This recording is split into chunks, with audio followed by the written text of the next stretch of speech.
Another one? What's with these guys?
Hello, everyone, and welcome to Red United TV. It's your boy, Warren Spice, and welcome to the Catch Up podcast. It is another week for Manchester United, a disappointing week for Manchester United because it was back-to-back defeats for Manchester United, a loss against Arsenal, a loss against Nottingham Forest. Ruben Amorim's first back-to-back defeats. It has not been good for us Manchester United fans. It's been horrible.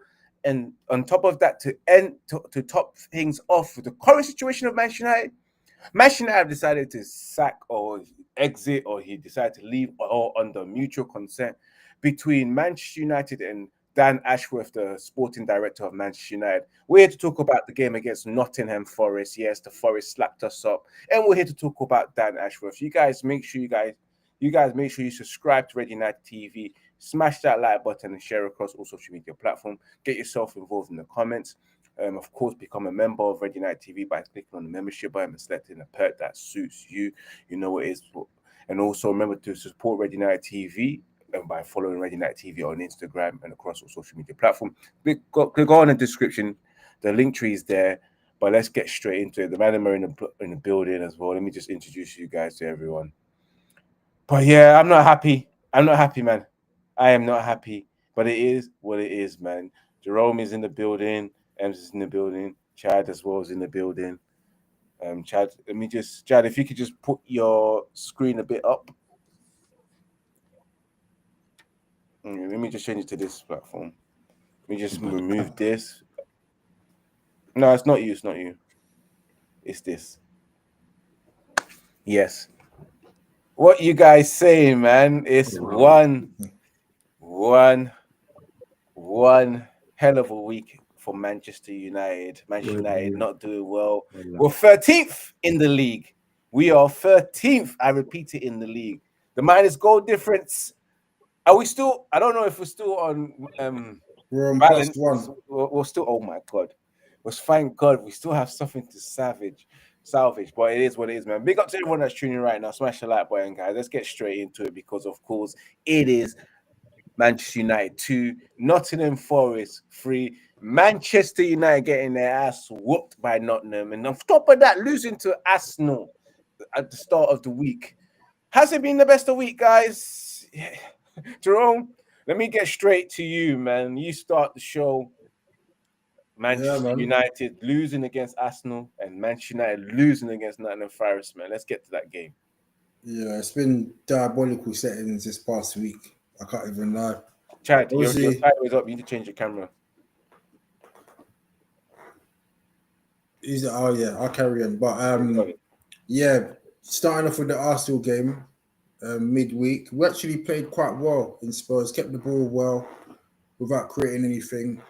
But we were just undone by poor defending in it from set plays. But overall, we took a lot of positives from that game because it's not often that we go to the Emirates and have equal amount of possession. Yeah, And we had more possession in spells as well. So the game plan that Amorim had for that particular game was actually working for large parts of the game. So I didn't really have that much complaints, and I weren't pissed off with the performance, but also I was disappointed in the result. But overall, there was something to take from it, and we could see that Amorim is trying to work on a style of play and a system for the players to follow. But obviously, going on to the weekend game on Saturday evening at home to Nottingham Forest, I can't even lie. I expected it to be a comfortable victory. I know that Nottingham Forest have been playing well so far this season, and they've got some good results. Obviously, they won at Anfield, they drew at Stamford Bridge, so they've got some big scalps this season. But the way we just gifted them goals was so frustrating. Like, it was a frustrating Saturday evening watching that. And obviously, we conceded, like, I think it was in the first 2 minutes, one corner, poor defending, and before you blink, we're already 1-0 down. And I was thinking, here we go again. It feels like we're back under ETA settings where we're just gifting goals left, right, and centre. So that was 1-0. You have to blame the defending there. Dallo and Martinez, I would say, would be the main culprits for that first goal. And then we got back into the game with a good bit of play from Agate in midfield. He provided the through ball for Garnacho, who hit the keeper and it rebounded and went into Holland. And then you're thinking, right, we're going to kick on now. Obviously, we didn't kick on. It was quite an evenly balanced game in the first half. And then history repeated itself. The second half, again, another early goal. We go 2-1 behind. Bruno misplaced a 5-yard pass to Euro. And then I can't remember who scored that second goal. But for Nottingham Forest? Yeah, for Nottingham Forest. That was Walton Gibbs White. Yeah, Walton Gibbs White. He literally just hit it straight down the middle. And for some reason, Onana didn't save it. I don't say. I was thinking it did have some slight swerve on it, but regardless, Onana had to save that. And I was thinking, well, Onana's gone back to his performances from last season, and then you go 2-1 down. You're thinking, here we go again. We've got to score 3 goals now to win this game. And with our strike force that didn't create nothing all game, I was thinking, yeah, it's going to be a struggle. And then it looks like the team's heads went down. And then I can't remember who put the cross in, but it was just a simple cross under no pressure. And then I think it was Chris Wood. I think he out-jumped Euro. But to be fair, it was a good cross. And then it just kind of looped over Onana. He didn't even attempt to save it. I think he thought it was going wide, or he thought that his defenders were going to deal with it. So there was Delit and Martinez covering the goal. None of them did anything. They just stood and watched it go in. I was just like, that third goal was comical. Literally, just watch the ball go in the back of the net. And so it was 3-1 down. You're thinking, yeah, it's curtains now. It's done. The game's done. And obviously, we got a little bit of hope when Bruno got the second goal. It was a good goal, to be fair, but by then the game was more or less done. And Bruno was poor in that game overall, apart from that goal. And then we got 3-2, and he's thinking, yeah, we might try and nick a third goal and get a draw at least. But we just didn't look like we were going to score a third goal because our forward players and our players up front offered nothing, literally. Like Rashford came on, did nothing for the second game running. Garnacho was awful again, coming in as a starter for the second game running. Hoyland, apart from the goal, which was more or less a tapping, didn't do nothing. And our forward players and our wide players just didn't offer anything. And it was just like, there's only going to be one result. We're never really going to beat Nottingham Forest when you look at the whole balance of play. And it was just so frustrating to see that we lost that and lost momentum, particularly because of the upcoming fixtures that we got. So it was almost like one step forward and 3 steps back, because now 2 successive defeats now. And the tough games that we've got coming up, I just can't see where the next week's coming from. And we're languishing in 13th place. And now it just feels doom and gloom. It feels like we're back in crisis again after a couple of games. Looks like we're in crisis after a couple of games, Jerome says. But guys, smash that like button, share across the social media platforms. It is disgusting. I'm annoyed. A lot of players didn't do well. Marcus Rashford came on and did nothing. Ems, let's get your thoughts on that game against Nottingham Forest. And quickly, before we even get to Nottingham Forest, your quick thoughts on the Arsenal game.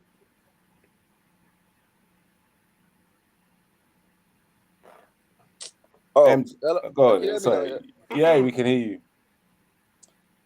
I mean, two set piece goals. What more can you say? I mean, everyone talks about, we was comfortable in the first half, but I mean, come on. What about the attacking output? You know, I don't know, man. I mean, I feel like we play well in the first half, but I expected more, a little bit more. But end of the day, first defeat, and you did say there will be a storm that will come in it, and I thought that would be it. And then, you know, but to the Nottingham Forest Man United game, well, I watched the highlights because I was away, but for what I see, it seems like the same old, man, same old rubbish, man. And I keep telling you, man, in the group chat about this goalkeeper, bro. He's not good enough, bro. I keep telling you, bro. These AFCON keepers, bro, they're not good enough for the Premier League football, bro. They're not good enough, bro. Come on, bro. The shot was right in the middle, bro. There was no pick power, nothing, bro. What's all that about? He's not good enough. He's poor, bro. He's not good enough for Man United Football Club. He ain't good enough, bro. We need a better goalkeeper. Yeah.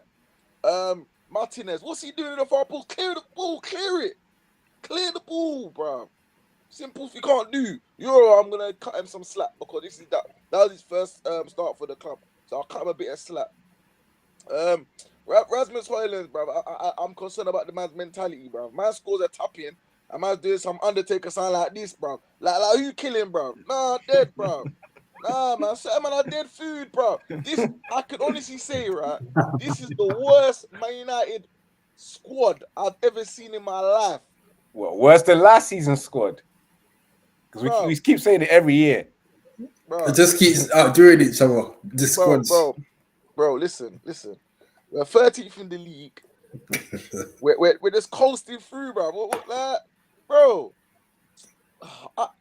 To be fair, the quality of the Premier League is not as good as it used to be, because how we 13th in the league and we're only 88 points from 4th, bro. That tells you everything you need to know, bro. Potentially, bro, Man United can finish.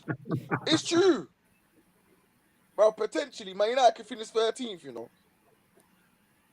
Yeah, definitely. Bro, we're playing like a 13th place team right now, bro. It's shocking, bro. And what was it? What? +1 goal difference, bro. +1, you know, bro. That's on ETH, man. Man left us a -3. Bro, in any business of life, if you spend £1.6 million, yeah, or is it more, bro, you expect to return the profit, bro. Bro, every player we bought, yeah, they're devaluing, bro. It's crazy, bro. I'm gonna get these men out the door, fam. Bro, end of the day, right? Yeah, in my personal opinion, from that Man United squad, I'll only keep 5 players, yeah. The rest of them, bro, they can go under the grass or something. I don't know, but fam, I'm just concerned that, you know, he's trying to implement something. We ain't got the players. Certain players can't do what he wants, bro. And I'm just concerned. But fam, I'm sorry, wait. That Onana thing, bro. I can't get my head around it.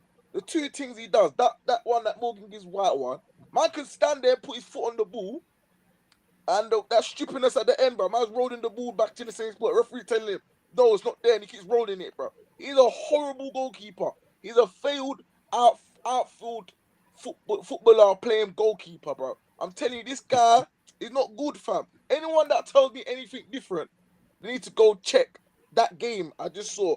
And he's the same man last season who flipping, what's the word? One man single-handedly knocked us out the Champions League, bro. Everyone forgets about that. I don't forget, you know. One man, you know. But anyways, back to Forest, bro. Nah, we should have been winning. End of story. But Forest, you know, props to them. Well played, isn't it? Well played to Nottingham Forest, who've been giving us problems in the last couple of years. Chad, it's your turn to express yourself, man. What's your thoughts on that game, man? Look, let's not take away from Dr. Nuno first and foremost. Always loved him as a manager. But my main thing with United is mentality. I think that United went into this game far too lax. They're riding the new manager bounce wave a little bit too much. You know, we can take away a loss to Arsenal. You know, Arsenal have been high flying for the past 3 seasons, and you know they've masterminded based on our biggest weakness at the moment, which is set pieces. It's very ironic because a decent set piece team for a long time. But you know what? I'm going to still give my faith to Ruben Amorim as a manager. I'm going to give him faith because at least United look like a team under him. Not a good team yet, but a team. You know, we can see that he's cooking something. I think the main thing is mentality. United's players have been far too lax, and even Ruben said it himself when he came in. These boys aren't running enough. These boys aren't used to running. I remember in his first interview with Sky, he mentioned the fact that Casemiro and Marcus Rashford both went overseas. And he said he would have never allowed it, but the club gave that permission to them. And when he came in, this happened. But mainly for me, it's about the players really understanding where they're at. Those 2 last goals of Forest were howlers. And I say that with all due respect, they were howlers. But I will chalk it down to United just being too relaxed. That's it. I won't trash talk Andre Onana, who has really tried his best to keep United from the relegation zone, to be honest. And yeah, you know, we have a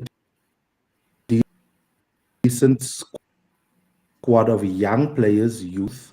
There are people who need to get scrapped, don't get me wrong. But there's something that can be built.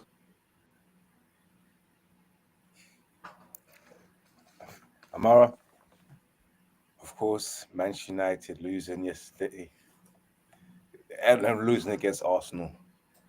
It's annoying. It really is annoying, you know. Exactly what Chad said. That manager bounce, which I have to question, what real manager bounce did we really have? 2 victories, a draw, and a 2 loss. These guys don't know what manager bounce is. But Amara, yesterday's game, Arsenal's defeat. What's your thoughts on that?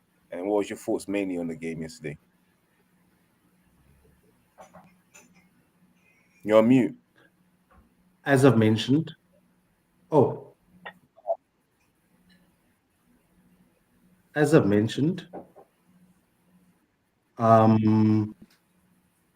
United are just too lax. No, I know. They're too relaxed. No, don't not understand you, where they're at. Chad, not you. I'm talking about Amara. The question was to Amara. Oh, sorry. Mm-hmm. Like I was saying, the guys are based on what we've seen in the past few games. But to be honest with you, I think personally, I think it's the players that we have to take. We have to take some blames or responsibilities over whatever is going on at the club. That we sit in a 13, which is quite terrible. As a United fan, I'm 30 plus. This is the first time I've seen us sit in a 13, so it's a bit disappointing. But I don't think we need to start pointing at the manager or the new management itself, because we should all remember that he came halfway through the season under Ten Hag. We had Ten Hag for the first half of the season, and we just have a new manager. Obviously, he did say the storm was coming. We should expect this. So I do understand why some fans are upset. But watching the Arsenal match, he really like played that bad. It was an okay game based with, because obviously they're playing a new system. The manager said to the players already, I've got a new system that I want you lot to play. And they're getting used to this new system. We should remember that it might take a while for us as a team itself to get used to this new system. Because like M said, and Chad also said, the players are quite lazy. They don't run enough. If you want to play the manager's new system, or you want to compete in the Premier League, you have to run enough. You have to cover all the grounds that's needed to be covered during the game itself. So that's not much. It was simple mistakes. And every time we see new changes, like when it comes to the philosophy that we use or the tactics, players always make simple mistakes. 2 headers from 2 set pieces against Arsenal was a bit disappointing. And moving forward to this weekend, less than 5 minutes into the first half, you concede another set piece, which means they did not learn from the Wednesday match against Arsenal.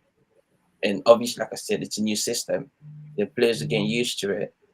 What we should do as a fan, support the players. I was very disappointed during this weekend because I felt like we should have won that match easy.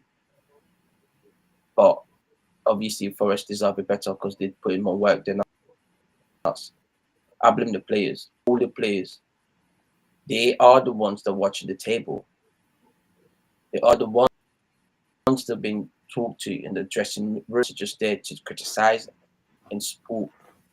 If hopefully the manager can get used to this media in this country and don't let him affect whatever he's planning to do for the club. Because like Chad said, personally, I have seen the manager's tactics. And that's one thing I refuse to see on the Ten Hag. And that's another thing I refuse to see on the Oli. So me seeing how he's trying to structure the team itself, and hopefully we can move on from this. It's been a rough week actually, losing 2 games. And Mook says, hopefully we can move on from this Manchester United team. You just never know. In my opinion, that game yesterday, I was disgusted. Yes, I think the guys are suffering from post-traumatic stress disorder from the corners, because the amount of times they were shivering against Arsenal, I couldn't believe it. And it affected them when they went into a Nottingham Forest game. 2 minutes in, we conceded a goal from a set piece, and you're thinking, what the hell, man? This is supposed to be an easy win. We're supposed to burn down the Forest. We didn't burn down the Forest. The Forest swallowed us alive and ate us for breakfast and dinner and lunch. Second goal that we conceded, I'm not even going to talk about the goals that we scored, because, listen, we got the equalizer, which was great. But as soon as we got the equalizer, we didn't do anything. But the second half, the goal that we conceded, Andre Onana, we will talk about Andre Onana, because, oh my God, you know, we always knew it, that Andre Onana has a mistake in him. As much as he plays well, quite often, we know this guy's gonna fuck up. He's going to fuck up, and it's going to hurt us. And it did.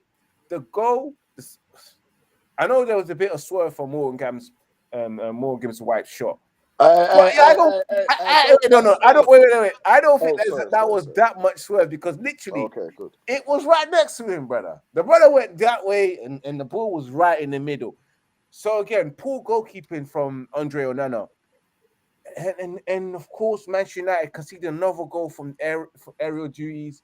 I feel sorry for Lenny Euro as well. He got beaten by Chris Wood, but Martinez. Ah, it hurts. It hurts. It hurts. It hurts. That's all I can say about that game. But moving on from that game, I know I want to start. We're gonna start opening the forum now. It's now open. Interruptions are welcome, but just be respectful. We're moving on to the players and our manager as well. Let's start it off with the manager. Does he have to take some of that blame? Because again, he started those players. Marcus came on, didn't do anything. Bruno Fernandes was tired, didn't do anything throughout that game as well. Ahmad played well, but again, doesn't get the credit that he deserves. And Rasmus Højlund up front, nothing at all, man. Does the manager deserve some of this blame? Because Yeah. not just the players, it's him as well. Yeah, I said in the group chat as soon as the result came, I said this is No. Amorim's got to take some blame for this No.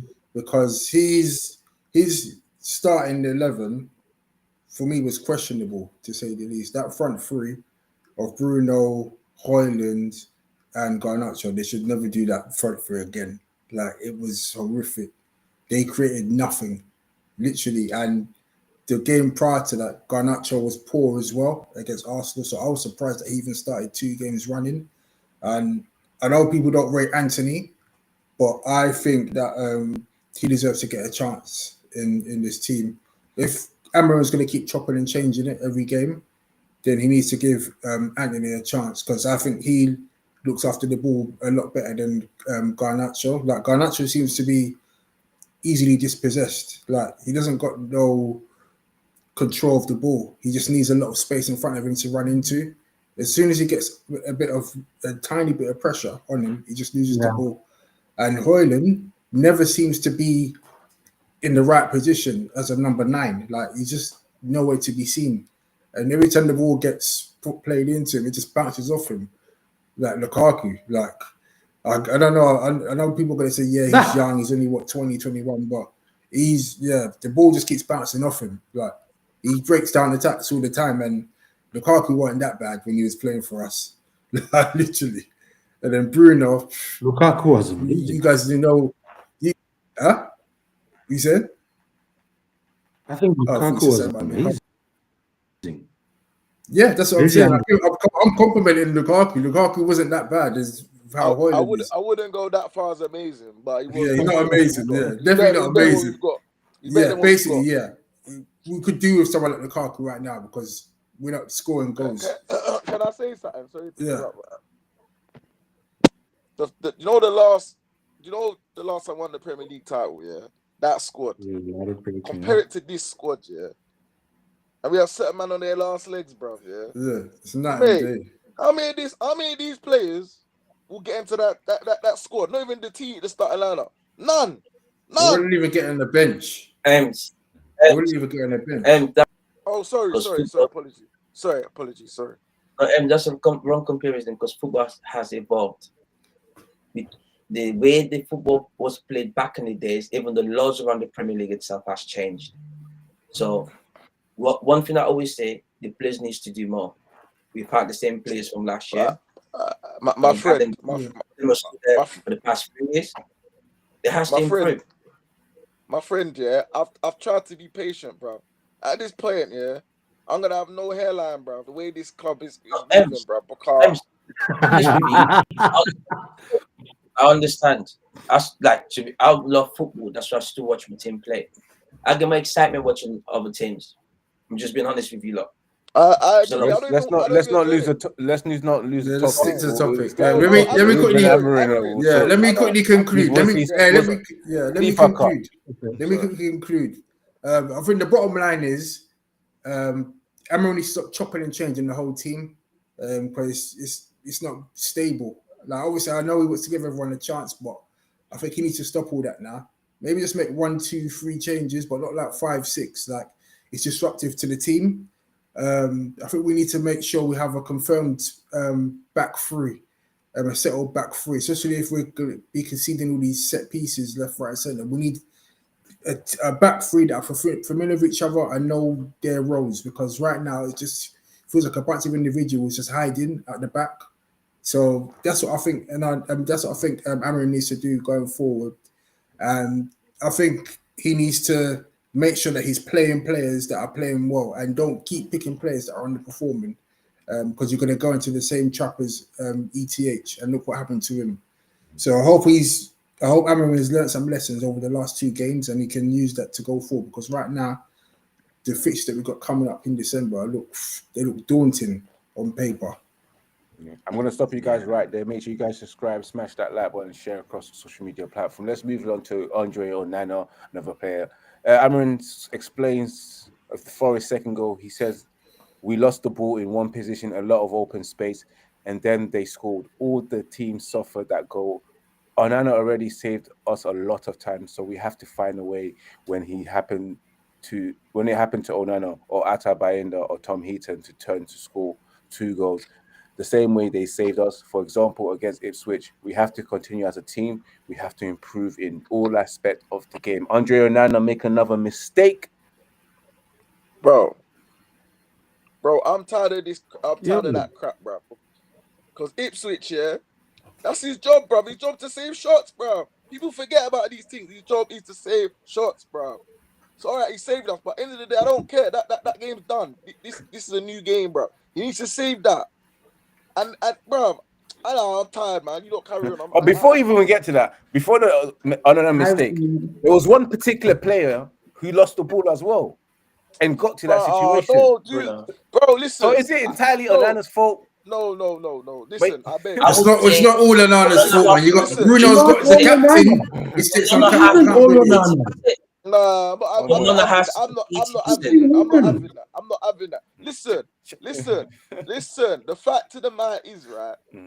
Say what you want, bro. He should be saving it. End of story, bro. Don't do this sugarcoat rubbish, bro. Save the shots, bro. No. Don't scapegoat Onana for that goal, man. Onana made that mistake. I'm going to come in there because Bruno, as the captain, needs to take some accountability, because that was a simple 5-yard pass that someone. And that was a simple save. So you got both of them are accountable. Let me come at you. Let me come at you quickly. Which keeper in world football have you seen not make a howler? That's for you. Hold on. Let me answer that when it comes to Onana, it's a bit too much. We've seen that the whole of last year. But we saw that with De Gea for like 3 years. But De Gea was better. Man, Peter Schmeichel has made the biggest howlers. Bro, did you see De Gea against West Ham? The ball went right through him. Kira is saying that Onana's facing too many shots. Yeah. Wait. It's true. Onana should have done better. That howler David De Gea done against West Ham. He should have done better. And this howler Onana done. Onana, that one's far. Onana one was far worse. I don't. No, man. De Gea's one's worse, man. It went right through him. It went right. My man. De Gea was invisible. Onana's one is worse. This one is bro. Send it in after this call. Send it on the group chat and we'll compare them. The only thing we can say about Onana's goal that I would defend Onana a little bit with this. If you heard the commentator throughout the match, it was raining and windy. What if the ball had some wind that changed the direction of the ball? That's the only sunny thing. day at West Ham. That's just 80% blame to Onana, 20% blame to Bruno Fernandes. But because it was windy, but like if Bruno didn't make that mistake, it's on Bruno started it, situation. Bruno can't play in the system. That's what it is. So, but I don't like the way you man, Onana's at fault. Onana's shit. Onana's at fault for that goal, for making a mistake. But Bruno is the reason why it happened. That's all I gotta say.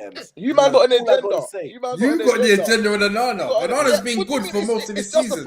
It's justified. You have a big agenda against Andre Onana. Onana been good. That's true. Onana been good. I know that he's capable of making that mistake. We know he's got a mistake in him. But Eventually, we need to change overall, keepers. Onana's been consistent this season, and he's improved a lot from last In season. my personal opinion, we need to change keepers at the end of the season. Thank Oh you. yeah, definitely. I continue. definitely agree. We need to change, but I'm not having this scapegoat in Onana for change the I'm not game. scapegoat. I'm just stating facts, Bring bro. someone I'm else. stating facts. Yeah, I'm stating let's not facts that scapegoat Bruno, the Onana, captain, guys. can't make simple 5-yard passes. And Bro, as he Kira can't. said, Onana doesn't make good saves, bro. His saving technique is horrible. We're Bro, thinking he can play deeper than his actual position. well, Amorim put him there, innit? Because he don't trust him like in the number 10 role, innit? Basically, Bruno can't play in the system. No, Basically, that's what it is. Bruno is someone. Bruno has always been someone who's tried to beg and plead to play as an 8. In I don't the know what national Bruno thinks team, of the system, to be honest. with almost every manager, he's always tried to beg to play in the 8, but he's not an 8. He was never an 8. To me, he's not even a number 10. I don't He know was what never Bruno an is, 8. man. For him, it was, I want to see more of the ball. Bruno's a false 10, bro. That's what he is. He's a false fake 10. That's what he is. Bro. But anyways, sorry, I'm not finished, bro. Let's conclude on Onana. Ems, can you conclude on Listen, Onana? bro, let me tell you something, right? I was minding my own business. I heard that these white scored. I didn't know what was going on, right? So I went to investigate, bro. What happened? I saw that, yeah. If you'd have seen my reaction, yeah, bro, I was fuming, bro. I'm sorry, but this guy, yeah, has got so many, not even a mistake. He's got many different error mistakes in him, bro. You saw the compilations. You've seen it in the past. Yeah, not every keeper makes errors, but his errors, yeah, they're definitely like black comedy movie errors, bro. I'm not even joking, bro. It's scary, fam. And for me, like I've said, next season, unfortunately, we have to go in the market and buy a goalkeeper. This time we spent 45 million on a keeper.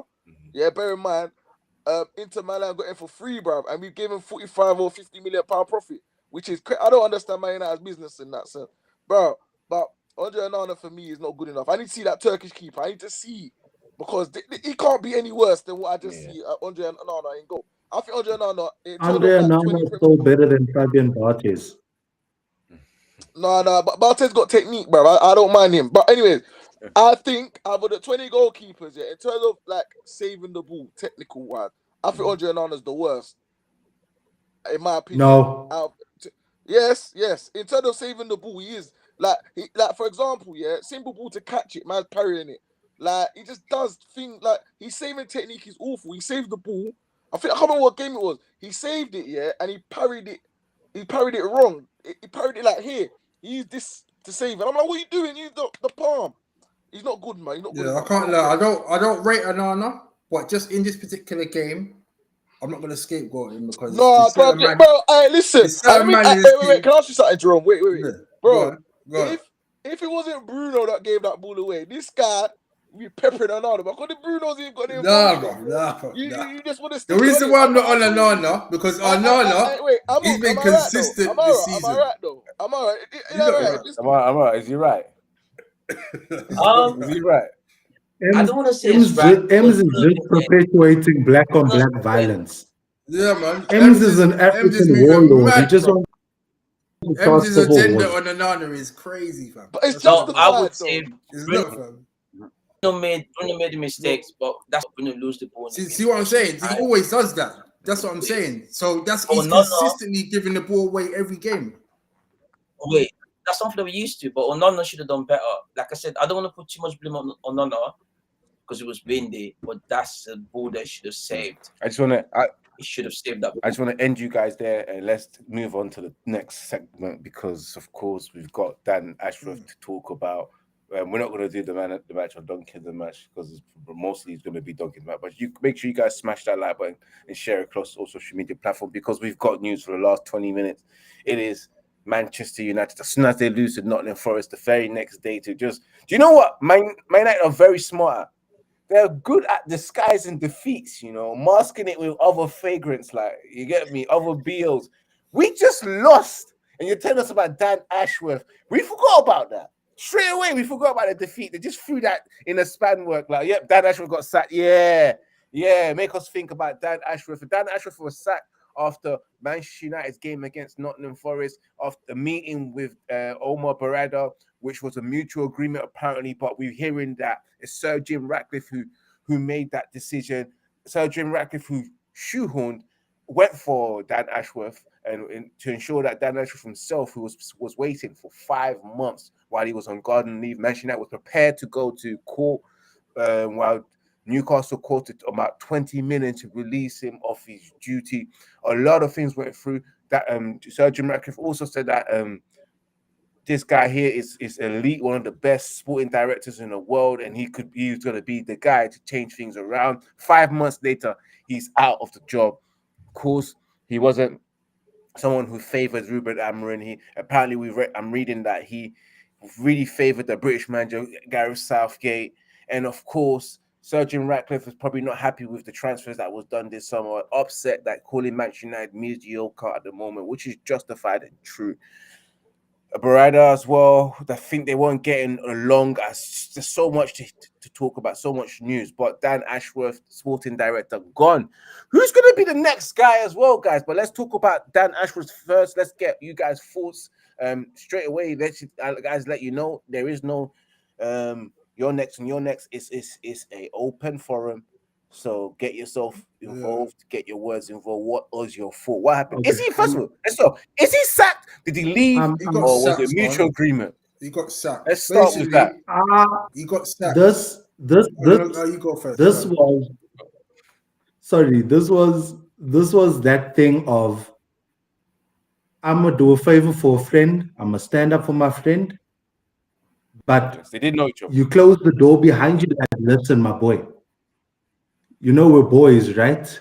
But you're costing me money, man. You're costing me money. And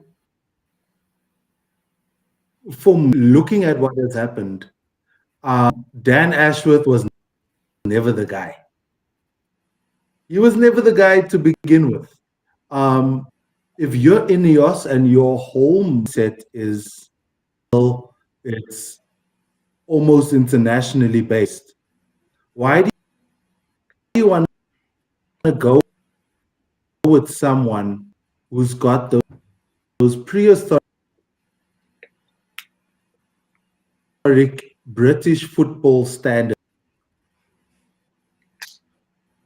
Snakish that Omar Barada went alone to negotiate because Dan Ash, hey, if I have a job, let me at least be involved as is part of my job. But other than that, I feel that unite too much to get someone who wasn't worth it. Yeah, 100%. So, guys, as I was saying earlier on, do you feel like he got sacked or he just left? Or was a mutual agreement? I think he definitely got sacked. Basically, what I think happened was obviously someone in the club recommended to get Ashworth in it, so that's why they chased him from Newcastle. We don't know who it was. People say that rumors that it was to Dave Brailsford that said bring him in because they had a proud relationship in it, and they wanted to have like a British core sort of thing. So they got him in. Obviously, he started in July. We could see from the FA Cup final that Sir Jim Ratcliffe wanted to sack ETH. Everyone thought, literally the whole world thought that ETH was getting sacked. And all of a sudden, we find out that he's staying. And I think, obviously, it's speculation because I don't think we're ever going to get the real answers in it because obviously they probably signed an NDA in it and they can't talk about why Ashworth has left. But I think Ashworth wanted to keep ETH and Ratcliffe wanted to sack ETH and just bring in his own people. So obviously they decided to keep ETH because obviously Ratcliffe's told us that it's down to the structure to make that decision. He's the co-owner, isn't it? He's leaving it to Omar and Ashworth for when they come in to start making those decisions. So obviously they've kept him, and then it was on a downward slope, and it just continued from last season. And obviously they had to get rid of ETH, pay him a massive compensation fee. I think it was like 10 mil or something. So already doing a back foot. They've made one diabolical decision. And then on top of that, Ashworth wants to bring in Southgate, and everyone could see from what Southgate did with England at the Euros that anyone who recommends Southgate to come to manage a club at Man United, they should just get sacked on the spot.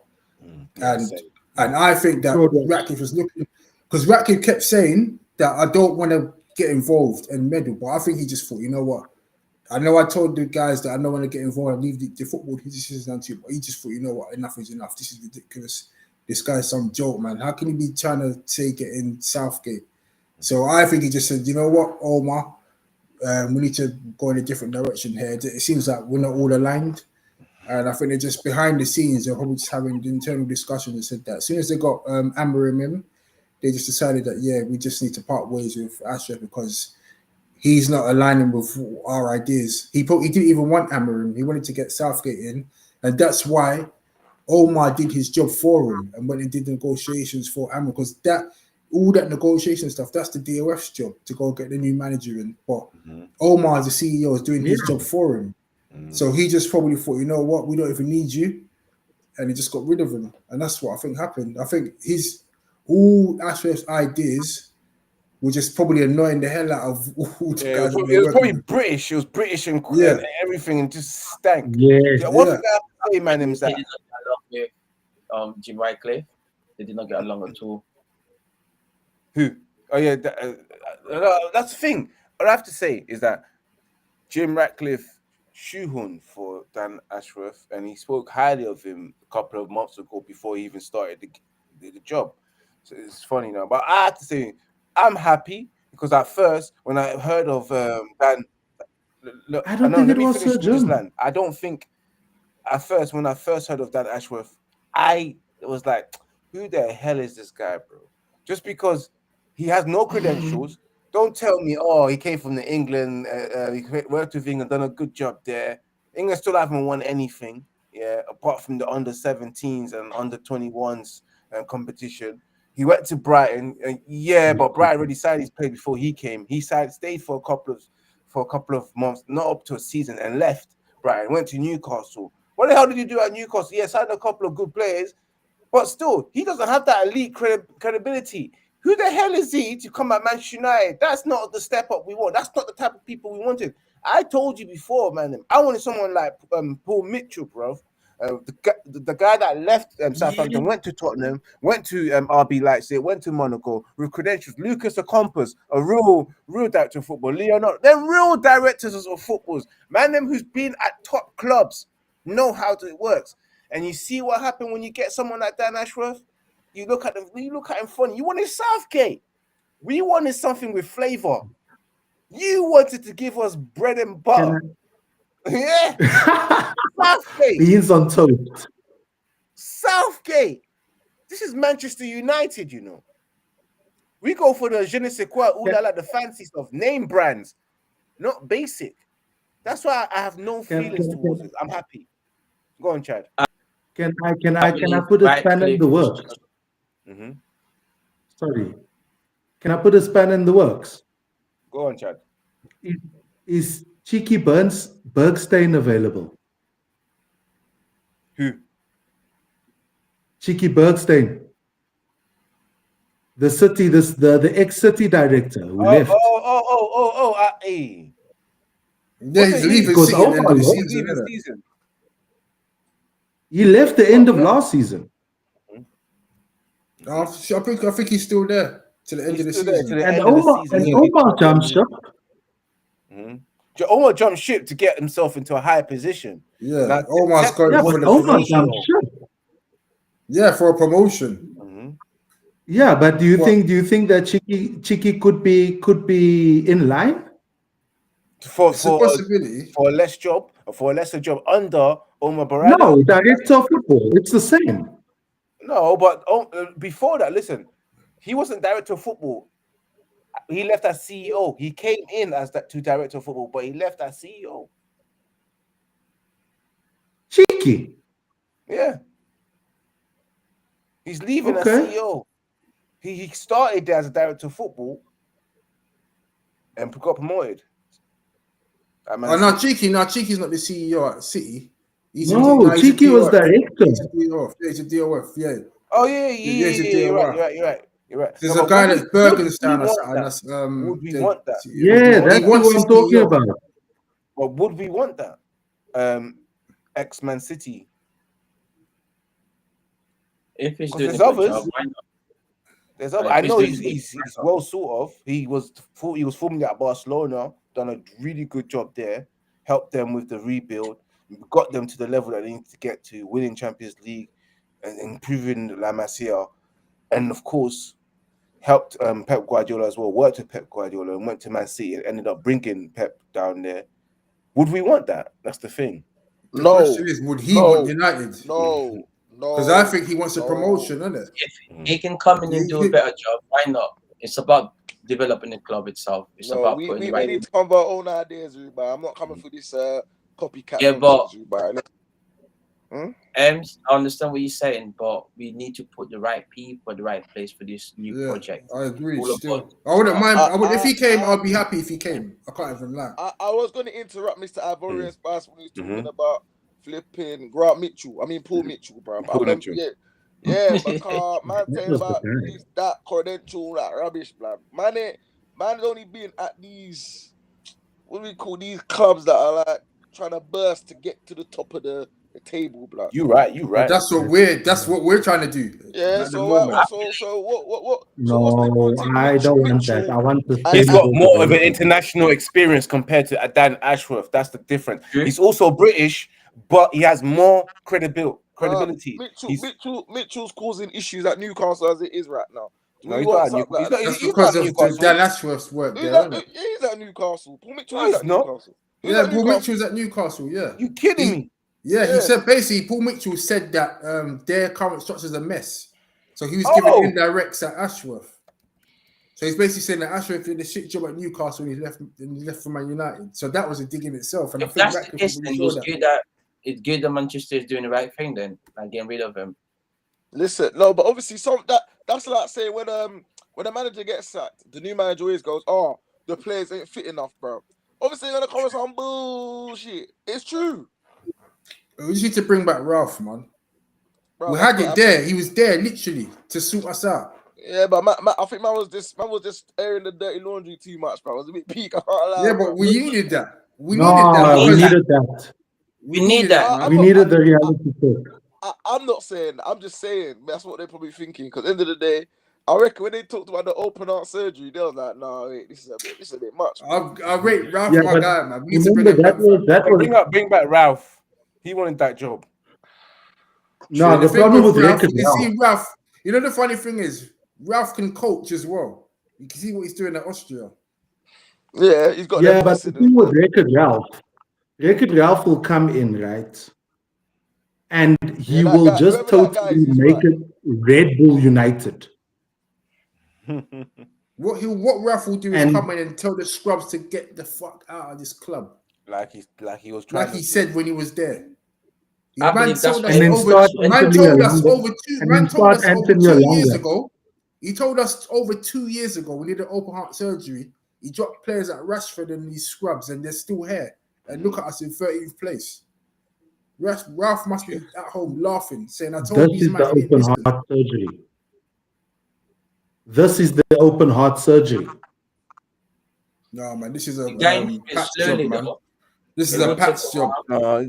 To me, open heart surgery is getting rid of key certain men. Yeah, I need not to players go. that are just out of contract. Yeah. Players like Bruno, Rashford, Bruno, Garnacho. yeah. Forgive me, Move them guys, on. I'm African. Garnacho needs to stay. He's still the highest goal scorer in the team. Why are Garnacho we is rubbish, selling man. Garnacho after he's too You lot are young? forcing it, man. You're forcing it. All this 20-year-old nonsense. You lot are For a forcing it, new man. manager that's in. You know what? like, Young not 20-year-olds are out there in Europe that are put shelling it. himself under the manager. He's just a young kid. Like He Rashford, said, I nah, understand. man. He thinks he's Ronaldo. No, man. He's not it, man.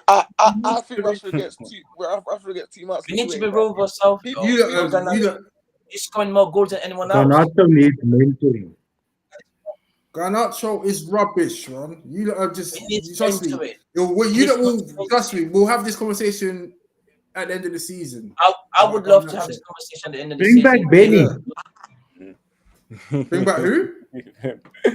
Bring back Benny. Guys, Let me stop you right there. Let me just show the screen right now. I'm sure you guys can see it. Bro, let me tell you something. United. Your picture on the right. That just mimics the fixture list, bro. To me, that picture just. Yeah, that one. I'm telling you. Let me get everyone in the shot. Bro. Yes, Manchester United. The next fixture is going to be peak. It's going to be peak. Of course, we've got Manchester City next in the Premier League after we've played Victor Pozo, whatever their name is. And of course, we've got Tottenham. Jesus, Bournemouth in the Premier League.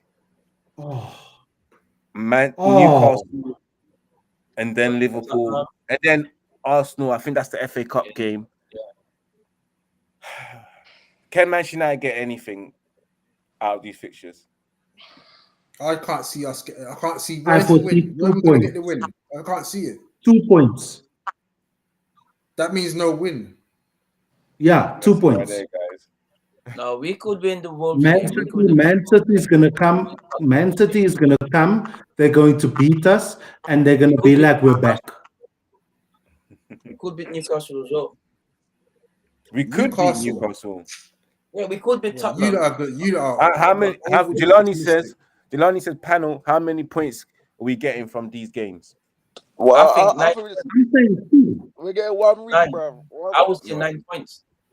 You're saying 9 points. Chad, you're saying 1. I'm going to say 2. Wow.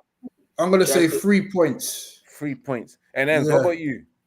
Wow. Well, let me wait. Get that fixture list up again. Big, I can't see. Let me maximize this. Yeah, can you see it? Now? So we're not beating Man City. We're not beating Tottenham. We beat Bournemouth. Wolves. Yeah, I think we'll get 7 points. 7 points, guys. I think we can. We're not beating Man City. Tottenham away, we're gonna lose. Bournemouth. I think we can probably just get. Look, if we beat City, if United beat City, it's a whole different outlook, to be honest, until the Liverpool game.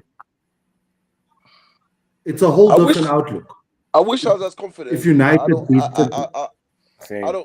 I don't see us beating City. We might lose 3-0. I can see clearly that you man's are not confident enough. With that same front three we played against Forest, we ain't doing nothing against City.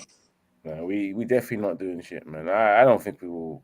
I don't think we'll do anything. 2 points. The thing is, City are not even playing that well. I know City are not even playing that well, and they'll beat us comfortably on the weekend. This is disappointing. Mm-hmm. Why do you say that? What do you say is disappointing? I believe yes, we're going through a new system, new manager and stuff.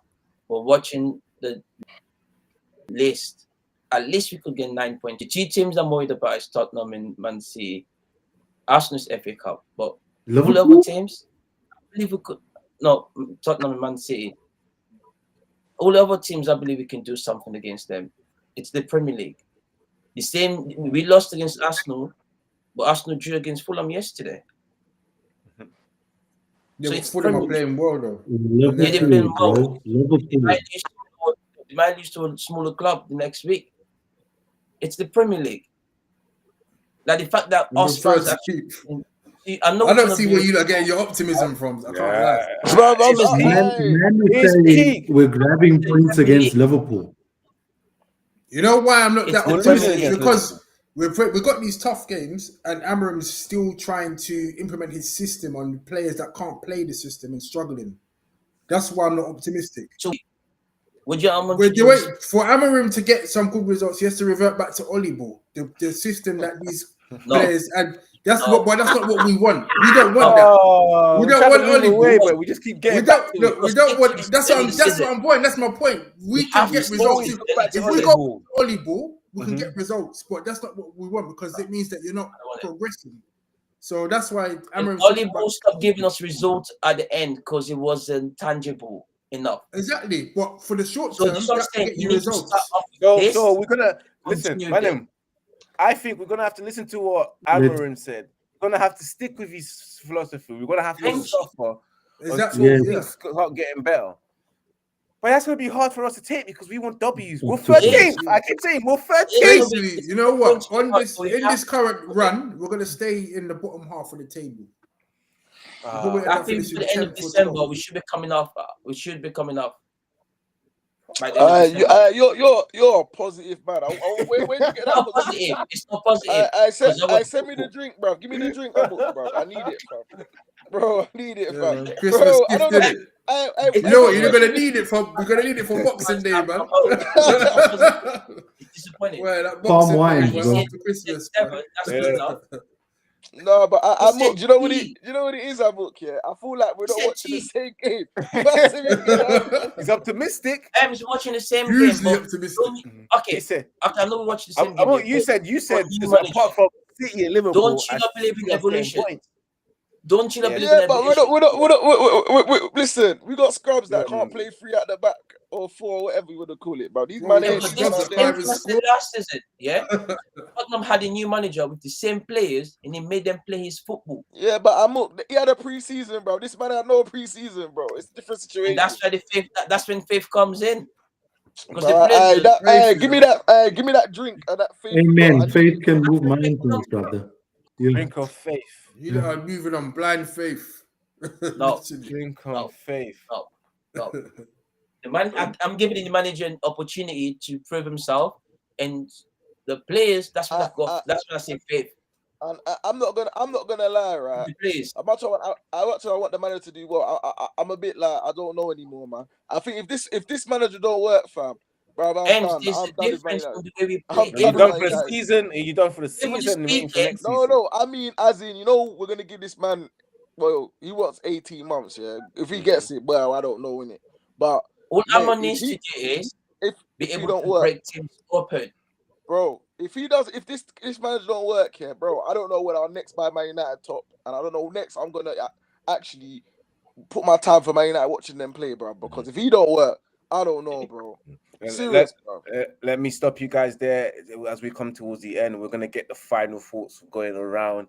Of course, Manchester United are playing against Victor Paz or whatever their name is. Poulsen, bro. Poulsen midweek, and of course Manchester City this weekend in the Manchester Derby. Get your final thoughts, and then your final thoughts of the games that's coming up. Jerome, let's start with you, and then my final thoughts is that and then Chad. everyone just strap themselves in this Christmas because it's going to be a long storm. But on a positive note, looking forward to hopefully seeing Amorim able to instill his system in the players and work out who to keep, and then we can hopefully kick on from the summer. But this season, we just have to go through the struggle together because we can clearly see that a lot of the players are struggling to adapt to what Amorim wants. But I'm just glad that Amorim's going to stick to his principles and hopefully we can get the benefits from it long term. Munzi says that Ems will support Spurs if this doesn't work.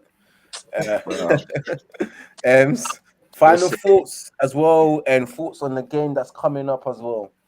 All right, I got a few things, but I'm gonna be quick. You lot, yeah, certain man that got an agenda against Bruno, but I don't see there's errors. Bruno, what's Bruno want? Come on, tell me. No, what's Bruno done? Hey, yo, you're rattled by Bruno, you know.